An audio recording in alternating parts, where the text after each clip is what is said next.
So I wrote a post on LinkedIn where I said 48 is the new 58. Where I meant is that 48 years of age is now the age where you either are facing probably difficult situation at work where you don't know what is the road ahead, or maybe you are between jobs or maybe part of a layoff. So I think mid 40s or late 40s is the age where a lot of people struggle. And if you're thinking happily that 58 is the age till which you will smoothly survive, then in the IT world, that probably is a very rare possibility these days. While I'm not saying everybody faces these challenges. There are few people who are really, really good at their job, some cream people, extremely good at technical work or extremely good in leadership or management. They may easily sail through. But I'm talking about the middle layer. That's where average or above average kind of people like me who kind of find it difficult to survive, right?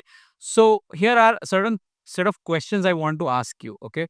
And answer to these questions will determine whether you are ready to face that uncomfortable phase or not. Okay. Question number one is, have you saved enough money or invested enough money since the beginning of your career? So, whenever you started 23, 24, 25, have you regularly saved and invested? If the answer is yes, then I think your financial problems will not be that great, because if you work for 20 years, in the IT world, you have probably earned a decent salary as well. And if you have saved religiously, invested wisely, I don't think you will have any financial problem. Of course, scenarios may be different for different people based on their responsibilities, family size, background, and all of that. Okay.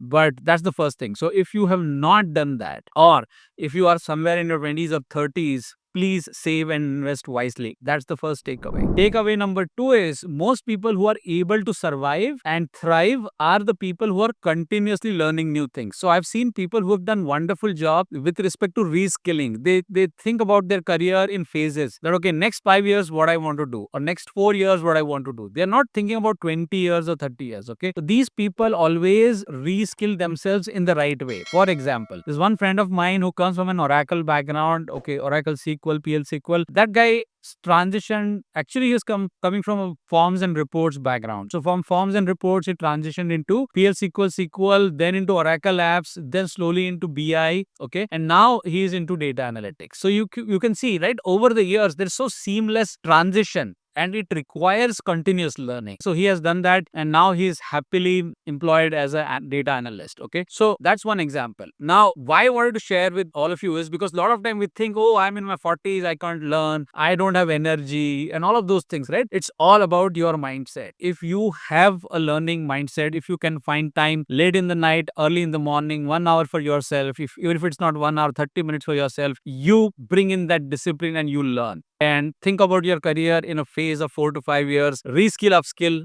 you will never face any problem. So that was second thing. Third thing is, a lot of people are struggling because they think, oh, what should I do? Should I get into management or should I get into technical? Now, that's not a choice, my dear friends. You either have to get into this or that depending on what you are good at. So if you are really good in technical, why would you ever get into management roles, or vice versa? So if you are jack of all, then you have to find a middle path saying, I want to become a technical manager or technical program manager or something of that sort. But otherwise, you're either technical or leadership. Okay, that's how you need to think. There's no need to get confused whether I should do this or that. It is just one thing which you need to focus on. A lot of people get into trouble because they keep getting confused, and then they keep kind of switching from one role to another. Okay, so that's point number three. And point number four is, when you are senior, there are high chances that you will get your next opportunity via your network or via your relationships. The next opportunity may not come through a job board or through a website. Okay, it is actually going to come through your network and relationships. So if you have not built relationships with the right people,